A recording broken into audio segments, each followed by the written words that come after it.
اور پھر آقا نے روتے روتے فرمایا کاش آج میری ماں زندہ ہوتی اور میں لوگوں کو نماز شب پڑھا رہا ہوتا اور اس میں سورہ فاتحہ کی تلاوت کر رہا ہوتا، پھر میری ماں کو میرے ساتھ کوئی کام یاد آ جاتا، میری ماں دروازے کی چلمن کو سرکا کے کہتی ابنی محمد، میرے بیٹے محمد میری بات سنو۔ فرمایا لوگو میں اپنی نماز توڑ کے پہلے ماں کی بات کو سن لیتا۔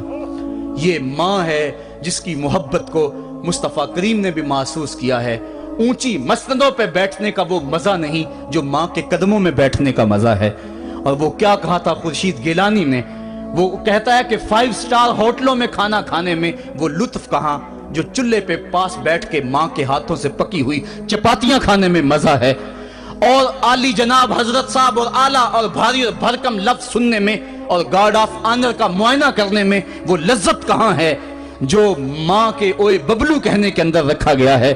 ماں جب بولتی ہے تو اس کے لہجے میں جبریل بولتا ہے، ماں جب مسکرا کے دیکھ لیتی ہے تو لگتا ہے جنت کی ساری کلیاں کھل اٹھی ہیں۔ ایک شخص نے سین حرم میں اپنی ماں کو اپنے کندھوں پہ سوار کرا کے طواف کروایا اور پھر حضور کی خدمت کے پاس میں حاضر ہوا، عرض کی حضور میں نے کہ اپنی ماں کا حق ادا کر دیا ہے، کہا تو اس کی ایک مسکراہٹ کا بدل نہیں دے سکا۔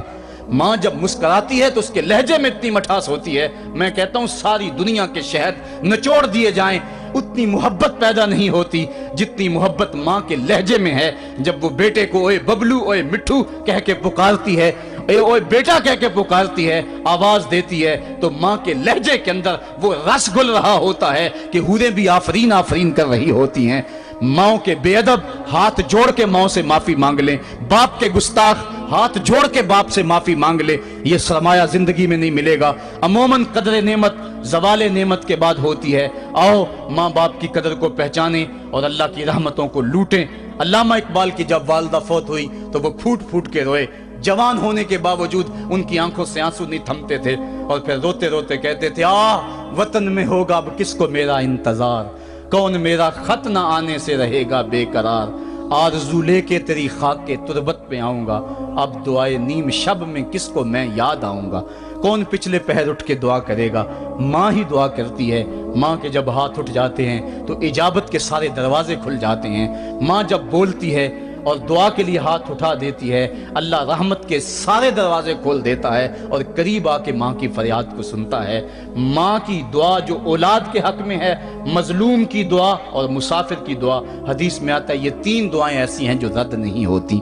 تو ماں کی دعائیں لیں، ان کی خدمت کریں اور والدین کی رضا چاہیں، اور اللہ کی ناراضگی والدین کی ناراضگی میں ہے۔ جس پہ والدین راضی ہو گئے سمجھ لو خدا اس پہ راضی ہو گیا، اور جس پہ والدین راضی نہیں ہیں چاہے وہ جتنے مرضی لمبے سجدے کرتا رہے، اس کا رب عرش کا رحمان اس پہ راضی نہیں ہو سکتا۔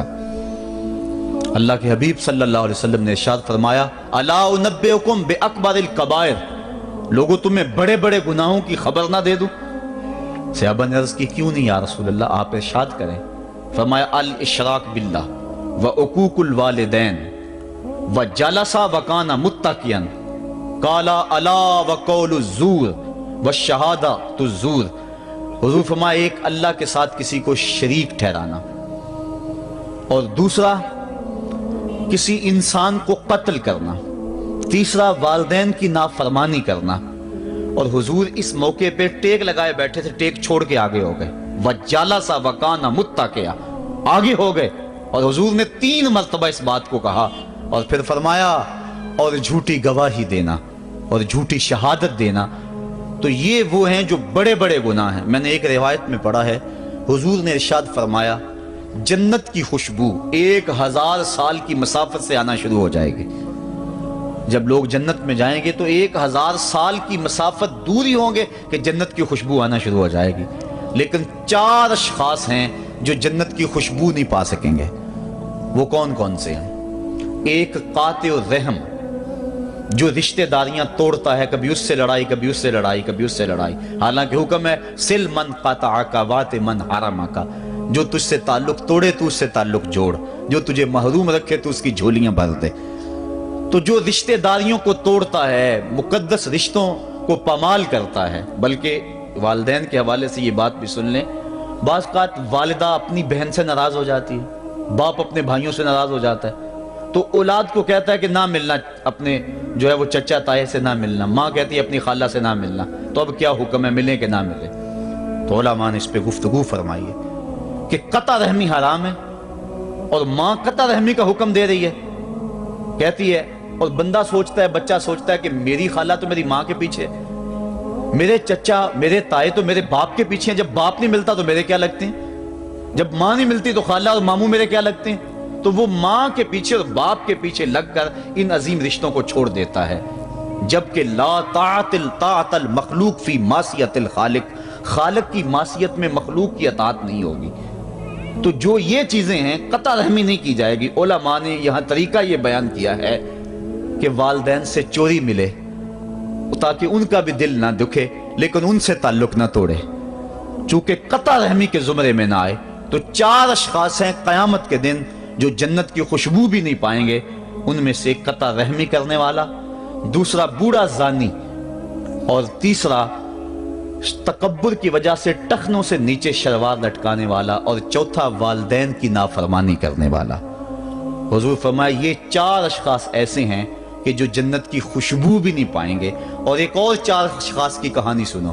حضور نے ارشاد فرمایا، اے عمر، اگر مجھے لوگوں کے سست ہو جانے کا ڈر نہ ہو تو میں تمہیں یہ بات کہوں کہ اس خبر کو جا کے گلی بازاروں میں بتا دو اور 4 اشخاص کی جنت کی گواہی دے دو کہ انہیں جنت میں جانے سے کوئی شے نہیں روک سکتی۔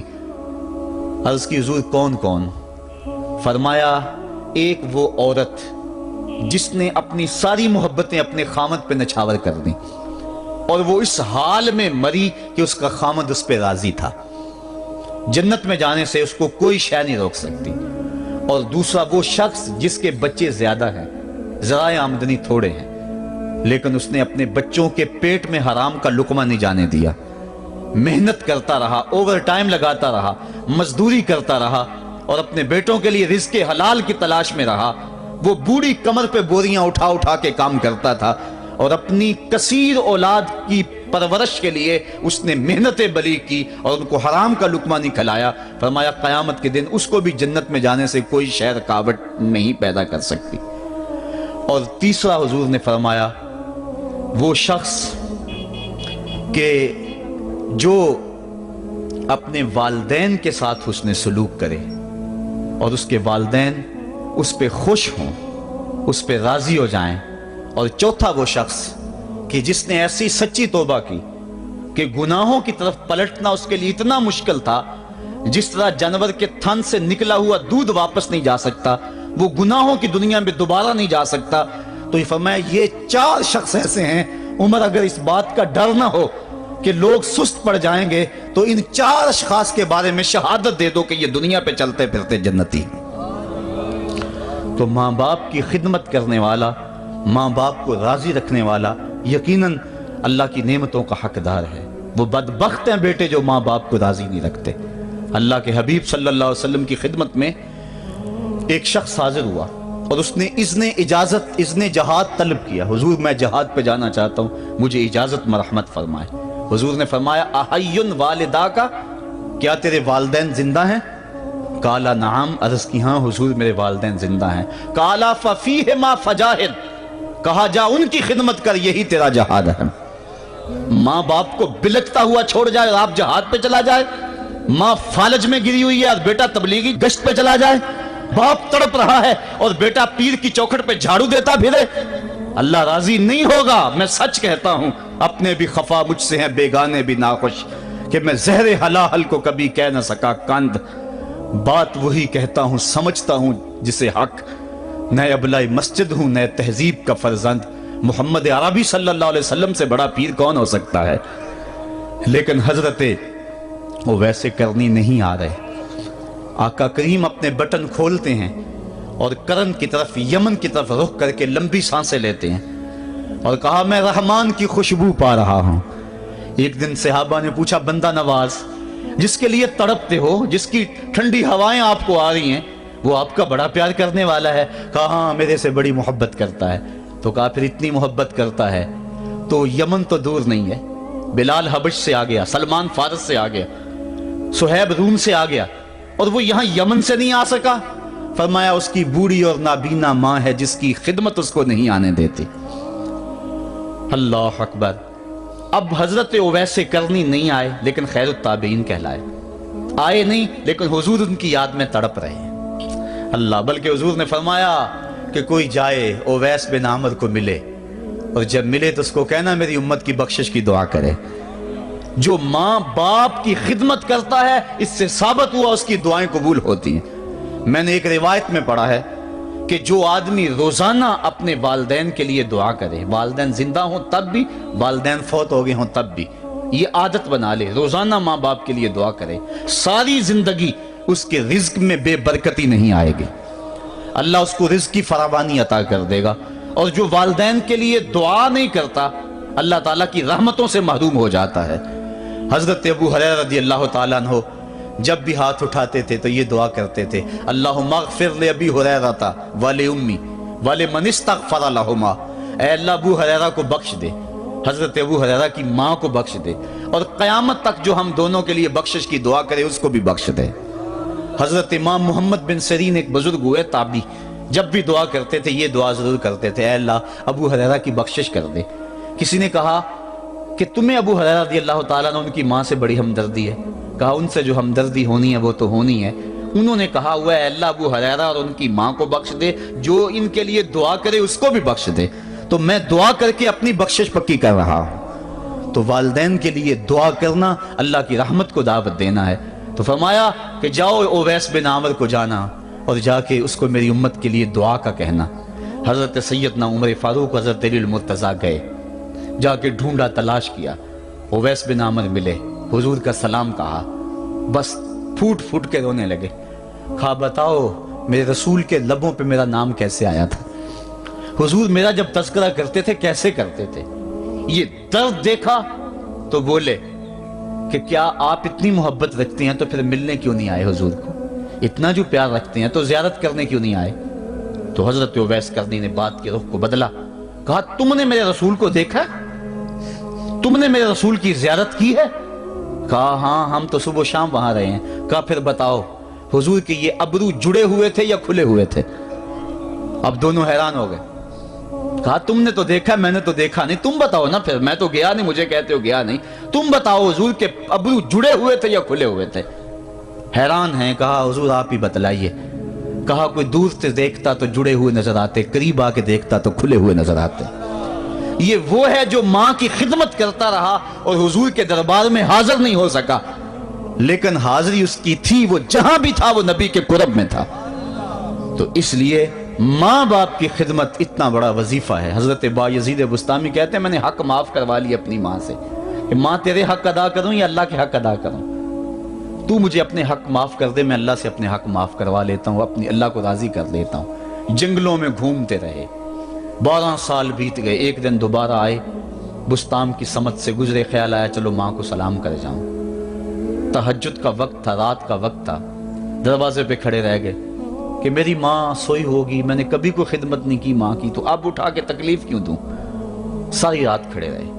جب تہجد کا وقت گزرا تو نالی سے پانی آیا، سمجھ گئے کہ میری ماں تہجد کے لیے اٹھی ہے، دروازے کے قریب ہو گئے تو ماں نے ہاتھ اٹھا لیے، کہا اللہ میرا بیٹا بایزید تیری طلب میں نکلا ہوا ہے، میں نے اسے اپنے حق معاف کر دیے، تو اس کو اپنا وصال عطا کر دے۔ حضرت بایزید دروازہ کھٹکھٹانے لگے اور ماں کے قدموں میں لپٹ گئے اور رو کے کہنے لگے جس رب کو میں جنگلوں میں تلاش کرتا ہوں وہ تو رب میری ماں کے پاس ہے۔ تو ماں کی دعاؤں میں اللہ کی رضا ہے، ماں راضی ہو جائے تو سمجھ لو خدا راضی ہے۔ اللہ تعالیٰ جل شانہ نے ارشاد فرمایا وَقَضَىٰ رَبُّكَ أَلَّا تَعْبُدُوا إِلَّا إِيَّاهُ، تیرے رب نے یہ طے کر دیا ہے کہ اس کے علاوہ کسی کی پوجا نہیں کرو گے، وَبِالْوَالِدَيْنِ إِحْسَانًا، اور والدین کے ساتھ اس نے سلوک سے پیش آؤ گے۔ اِمَّا يَبْلُغَنَّ عِندَكَ الْكِبَرَ أَحَدُهُمَا أَوْ كِلَاهُمَا فَلَا تَقُل لَّهُمَا أُفٍّ وَلَا تَنْهَرْهُمَا، اگر تیرے پاس دو یا دونوں میں سے ایک بڑھاپے کو پہنچ جائیں تو پھر ان کے سامنے تو نے اف بھی نہیں کہنی اور نہ ان کو جھڑکنا ہے اور ان سے نرم لہجے میں بات کرنی ہے۔ جب ماں باپ جوان ہوں، بچوں کی ضروریات پوری کر رہے ہیں، ان کے تعلیمی اخراجات اور ان کے معاشی سارے معاملات درست کر رہے ہوں، تو اس وقت تو والدین کی بچے تعظیم کرتے ہی ہیں۔ امتحان اس وقت شروع ہوتا ہے جب ماں باپ بوڑھے ہو جاتے ہیں اور چلنے پھرنے کی سخت بھی نہیں رہتی، صرف سانس کی ایک ڈوری لٹکی رہتی ہے، اور جس طرح بچہ اپنے بدن سے مکھی بھی نہیں اڑا سکتا تھا، اب یہ حالت ماں باپ پر آ گئی اور بچے کی طرح مزاج چڑچڑا ہو گیا۔ زمانے کے حالات بدل گئے، لیکن باپ کی وہ پرانی روش ہے، وہ اسی انداز میں اسی ڈگر میں بات کرتا ہے۔ یہ آزمائش کے دن ہیں، یہ امتحان کے دن ہے، اب دیکھنا ہے والدین کی اس وقت تعظیم کون کرتا ہے۔ فرمایا اما یبلغن عندک الکبر، اگر تیرے پاس وہ بڑھاپے کو پہنچ جائیں، دونوں پہنچ جائیں، یا تیری خوش قسمتی کہ دونوں میں سے ایک پہنچ جائیں یا دونوں پہنچ جائیں، تو پھر ان کی تو نے تعظیم کرنی ہے۔ کیا کیسے تعظیم کرنی ہے؟ فلا تقل لہما اف، تو نے ان کو اف بھی نہیں کہنا۔ حضرت امام فخر الدین رازی کے حوالے سے میں آج ہی صبح یا گزشتہ شب اف کی تشریحات دیکھ رہا تھا، انہوں نے 12-13 اقوال بیان کیے ہیں، لیکن 2 قول فرماتے ہیں۔ اف یہ ہے کہ انسان کے بدن کے اوپر جو شفاف رہتا ہو، صاف رہتا ہو، مٹی پڑ جائے، ریت کا ذرہ پڑ جائے تو اس کو پھونک مار کے اس کو ہٹاتا ہے، تو وہ پھونک سے جو آواز پیدا ہوتی ہے اس کو عربی میں اف کہتے ہیں۔ تو پھر اف ہر اس چیز کے لیے منقول ہو گیا جو ناپسندیدہ ہے۔ ایک تو قول یہ ہے کہ والدین کے سامنے اس احتیاط سے رہو۔ دوسری بات آپ فرماتے ہیں اف کا مفہوم یہ ہے کہ جب ماں باپ بوڑھے ہو جائیں تو بول و براز چارپائی پہ نکل جاتا ہے اور انسان ان کو اٹھا کے ان کی خدمت کرتا ہے، صفائی کرتا ہے، کپڑے بدلتا ہے۔ انسان کی طبیعت میں جو فطری نفاست ہے اس کے تحت اس کو ماں باپ سے جو مکروہ اور ناپسندیدہ بو آتی ہے اس سے وہ بچنا چاہتا ہے۔ وہ نفرت ماں باپ سے نہیں ہوتی، وہ نفرت اس بدبو سے ہوتی ہے جو ماں باپ کے بدن سے یا چارپائی سے یا کپڑوں سے اٹھ رہی ہے۔ تو بندہ اپنے جو ہے وہ ناک پہ کپڑا رکھ لیتا ہے اس بدبو سے بچنے کے لیے۔ تو اف کے مفہوم کو بیان کرتے ہوئے حضرت امام رازی کہتے ہیں کہ انسان کو اس بات سے بھی روکا گیا ہے کہ تو اپنے ناک پہ کپڑا رکھ کے اگر ان کو صفائی کر رہا ہوگا تو ماں باپ کے نازک دل پہ کہیں یہ بوجھ نہ آ جائے کہ میرا بیٹا مجھ سے نفرت کر رہا ہے۔ اس لیے والدین کی تعظیم کا عالم یہ ہے کہ تو کھلے ناک سے ان کی خدمت کرے اور وہ بدبو سہتا رہے اور اپنے ناک کے اوپر کپڑا بھی نہ رکھے کہ تیرے ماں اور تیرے باپ کے دل کے اندر اتنا خلال اور ملال بھی پیدا نہ ہو۔ یہ ہے اف کا زمرہ۔ حضرت امام حسن رضی اللہ تعالیٰ عنہ نے ساری زندگی اپنی والدہ حضرت فاطمہ زہرا کے ساتھ بیٹھ کے کھانا نہیں کھایا تھا۔ ایک دن حضرت سیدہ فاطمہ نے فرمایا کہ بیٹا میرا جی چاہتا ہے کہ میرے ساتھ تم بیٹھ کے کھانا کھاؤ، لیکن تم نے کبھی بھی میرے ساتھ بیٹھ کے کھانا نہیں کھایا، کیا وجہ ہے اس کی؟ تو حضرت امام حسن فرمانے لگے، عرض کرنے لگے امی میں اس ڈر سے آپ کے پاس بیٹھ کے کھانا نہیں کھاتا کہ کہیں کسی لقمے کی طرف آپ کی نظر بڑھ جائے اور میں عدم آگہی کی وجہ سے اپنے ہاتھ کو اس لقمے پہ ڈال لوں اور نہ جان سکوں کہ اس لقمے کو اٹھانے کا ارادہ میری ماں کے دل میں پیدا ہو چکا ہے اور میں اللہ کی رحمتوں سے محروم ہو جاؤں، اس ڈر سے میں آپ کے ساتھ بیٹھ کے کھانا نہیں کھایا کرتا۔ یعنی ماں باپ کی تعظیم کا عالم یہ ہے، اف تک نہ کہو۔ حضرت سعید بن المسیب رضی اللہ تعالی عنہ جلیل القدر تابعی ہیں، وہ فرماتے ہیں کہ والدین کے سامنے بیٹے کی حالت کیا ہونی چاہیے۔ وہ فرماتے ہیں جس طرح بھاگا ہوا غلام پکڑا جائے اور اس کو پکڑ کے جو ہے وہ آقا کے سامنے پیش کر دیا جائے، تو اس بھاگے ہوئے غلام کو پکڑ کے جب آقا کے سامنے پیش کر دیا جائے تو جو حالت اس غلام کی ہوتی ہے بیٹے کی حالت یہ ماں باپ کے سامنے ہونی چاہیے۔ اب ان بیٹوں کو سوچنا چاہیے جو اپنے ماں باپ کو دقیانوسی کا تانا دیتے ہیں اور سمجھتے ہیں یہ اولڈ فیشن ہے، انہیں کیا پتا زمانہ کہاں چلا گیا ہے، اور ان کے فیصلوں کو مسترد کرتے ہیں۔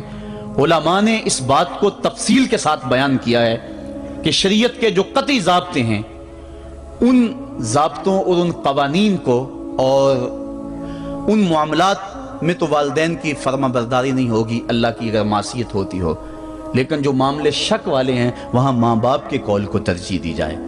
تو فرمایا ان کے سامنے اف بھی نہیں کہنی، وَقُلْ لَهُمَا قَوْلًا كَرِيمًا، اور ان سے نرم لہجے میں بات کرنی ہے۔ وَاخْفِضْ لَهُمَا جَنَاحَ الذُّلِّ مِنَ الرَّحْمَةِ، اور ان سے بات اور ان کے لیے اپنے بازو بچھا لینے ہیں نرم دلی کی وجہ سے، نرمی کی وجہ سے۔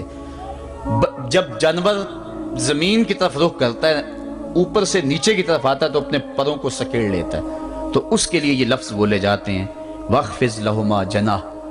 تو اللہ تعالیٰ فرمایا جس طرح وہ جانور عزت سے اپنے بازو سکیڑ لیتا ہے اور پھیلاتا نہیں ہے، والدین کے سامنے تیری اکڑ، تیرا عہدہ، تیرا منصب، تیری شانیں، تو بڑا اونچا ہے، لوگ تجھے سلوٹ کرتے ہیں، تیرے ہاتھ چومتے ہیں، تجھے سلام کرتے ہیں، اونچی کرسیوں پہ تو بیٹھتا ہے، لیکن وہ سب وہاں چھوڑ دے اور ماں کے قدموں میں عاجز بن کے بیٹھ جا، باپ کے قدموں میں عاجز بن کے بیٹھ جا، وہاں اپنی اس کسی چیز کا لحاظ رکھ۔ پرندہ اوپر کو اڑے تو پر کھولے، لیکن جب نیچے آئے تو پروں کو سمیٹ لے، تیرا عہدہ، تیرا منصب باہر رہے۔ جب ماں باپ کے پاس آئے اس وقت تو مؤدب غلام کی صورت میں اپنے والدین کے سامنے کھڑا۔ وَقُلْ رَبِّ ارْحَمْهُمَا كَمَا رَبَّيَانِ صَغِيرًا۔ اور اگلا حق یہ بیان فرمایا کہ اللہ کی بارگاہ میں عرض کر رہا ہے اللہ میری ماں پر بھی اور میرے باپ پر بھی رحم فرما دے، جس طرح میں چھوٹا تھا اور میرے اوپر انہوں نے رحم فرمایا۔ انسان ماں باپ کے حق دے نہیں سکتا۔ حضور نے ارشاد فرمایا کہ انسان ماں باپ کے حق نہیں ادا کر سکتا الا یہ کہ ان کو غلام پائے اور خرید کر آزاد کر دے، اس کے علاوہ کوئی صورت ایسی نہیں ہے۔ ایک شخص نے حضور کی خدمت میں حاضر ہو کے عرض کیا حضور میں اپنے والدین کی بڑی خدمت کی ہے، اس کو امام حقی نے لکھا ہے، اور جن مراحل سے میں گزرتا رہا ہوں ان مراحل سے میرے ماں باپ گزرے ہیں اور میں نے ان کی خود خدمت کی ہے۔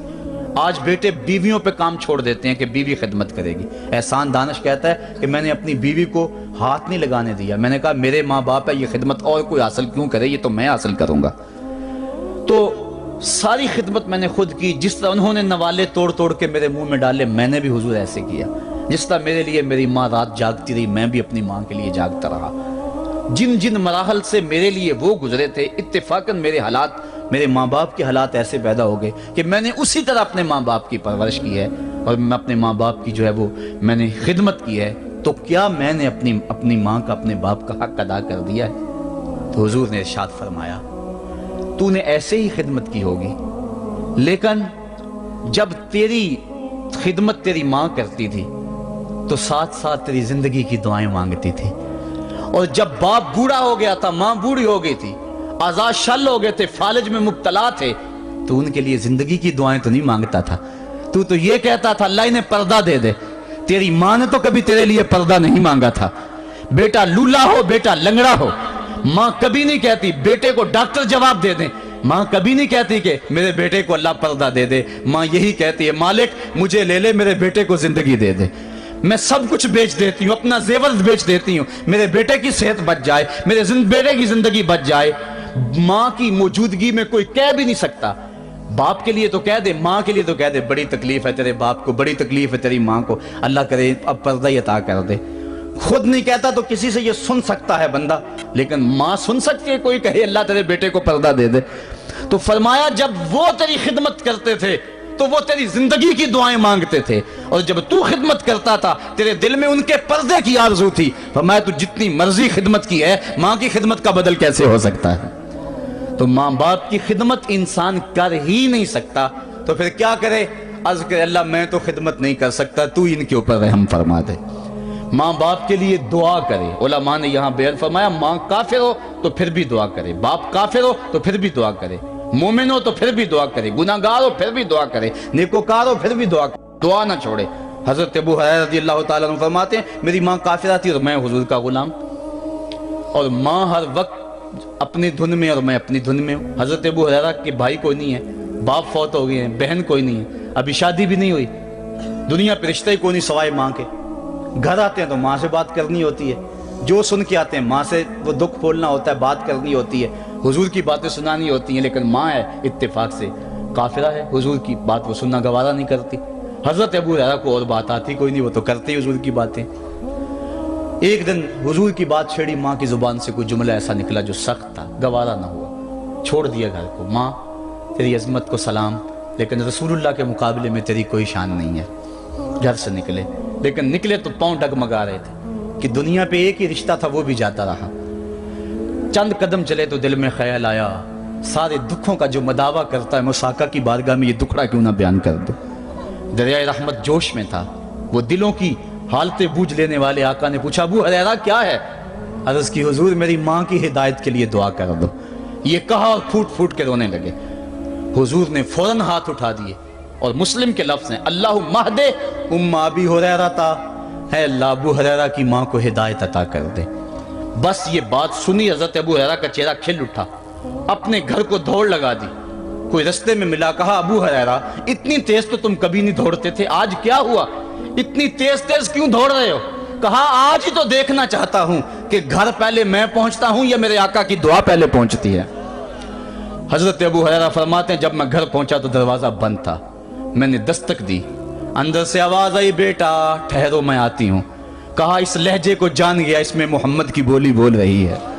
کہا تھوڑی دیر کے بعد میری ماں آئی، تازہ غسل کی وجہ سے اس کے بالوں سے پانی کے قطرے ٹپک رہے تھے، اور میری ماں زنجیر کھول رہی تھی، اس کے لبوں پہ شہادت کا کلمہ جاری تھا۔ تو والدین کے لیے مغفرت کی دعا کرتے رہیں، والدین کی بخشش کی دعا کرتے رہیں۔ والدین جب دنیا پہ ہوتے ہیں تو اللہ کی رحمت کا گھنا سایہ ہوتے ہیں، لیکن جب دنیا سے چلے جاتے ہیں ان کی قبر سے بھی فیض ملتا ہے اور سکون اور طمانینت ملتی ہے۔ والدین فوت ہو جائیں تو ان کے حق ختم نہیں ہو جاتے، بلکہ حدیث میں آتا ہے 4 حق ایسے ہیں والدین کے جو مرنے کے بعد بھی اولاد کے ذمہ باقی رہتے ہیں۔ الصلاۃ، ان کے اوپر نماز جنازہ پڑھی جائے۔ دوسرا حق الاستغفار لہم، ان کے لیے بخشش کی دعا کرتے رہی جائے، مسلسل دعا کی جائے بخشش کی ان کے لیے۔ اور ایک روایت میں نے پڑھا ہے اگر کوئی بندہ اس کے والدین حالت ناراضگی میں فوت ہو گئے، والدین ناراض تھے، موقع نہ مل سکا منانے کا اور والدین فوت ہو گئے، تو حدیث میں آتا ہے کہ وہ کثرت کے ساتھ، ایک تو اپنی خالہ کے ساتھ، ماں اگر فوت ہوئی ہے تو باپ ہوئی ہے تو باپ کے بھائیوں کے ساتھ اس نے سلوک کرے، باپ خوش ہوگا۔ دوسرا کثرت کے ساتھ اپنے والد کے لیے استغفار، والدہ کے لیے استغفار کرتا رہے۔ جب کثرت سے استغفار ہوتا رہے گا تو اس کے والدین راضی ہوں گے، اللہ اس کے گناہ کو معاف فرما دے گا۔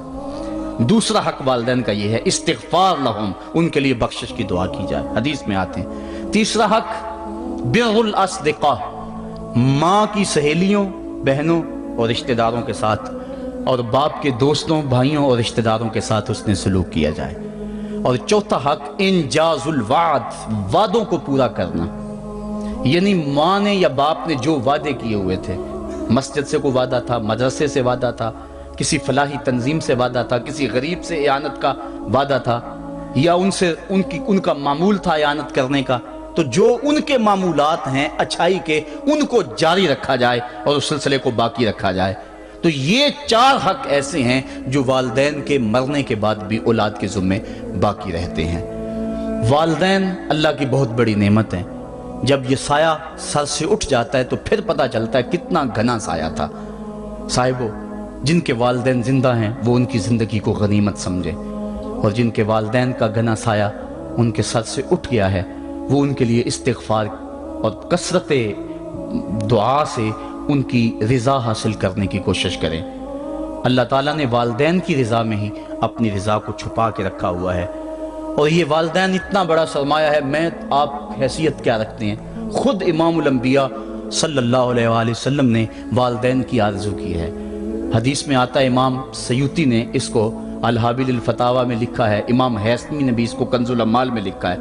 ایک دن حضور نماز عشاء پڑھانے آئے، نماز عشاء پڑھانے کے لیے مصلی پہ کھڑے ہوئے، تا حد نظر صحابہ تھے، حضور کو دیکھ کر ادب سے کھڑے ہو گئے، بس آنکھیں چھلکنے لگیں۔ پھر حضور نے روتے روتے کہا لو ادرکت والدی او احدہما، کاش آج میرے ماں باپ زندہ ہوتے یا ان میں سے کوئی ایک ہی زندہ ہوتا۔ انسان نے دکھوں کی زندگی گزاری ہو، بعد میں اللہ خوشحالیاں دے دے، تو انسان آرزو کرتا ہے کہ کاش آج میرے ماں باپ